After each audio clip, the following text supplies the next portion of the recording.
شیطان د انسان تر ټولو لوی دښمن دی. الله تعالی خپل بندگانو ته ویلي چې ان الشیطان عدو لکم فاتخذوه عدوا. شیطان ستاسو دښمن دی، دښمن یې وګڼئ. هر انسان غواړي دښمن پر وړاندې بریالی شي، نو ځکه باید شیطان هم مغلوب کړی شي، ځکه د انسان دښمن دی.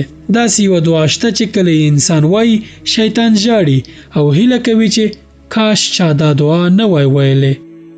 امام غزالی په خپل کتاب احیاء علوم الدین کې له امام محمد بن واسع نه نقل کړی چې هغه به ټوله ورځ یوه ځانګړې دعا ویله. شیطان ورته راغی، ورته یې وویل چې ای امامه، ژمنه در سره کوم چې له دې وروسته هیڅ وسوسه نه در اچوم، تا ته نه راځم او نه درته د ګناه کولو وایم، خو په دې شرط چې دا دعا نوره مه وایه او مه یې چاته ورزده کوه.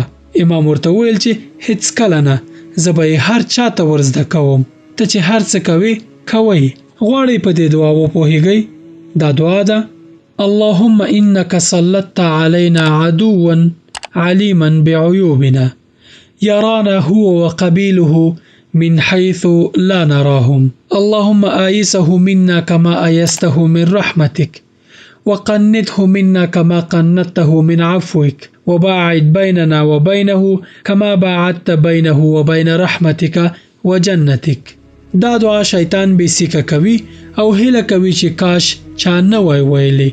نو که غواړئ خپل دښمن مات کړئ، دا دعا همیشه لولئ.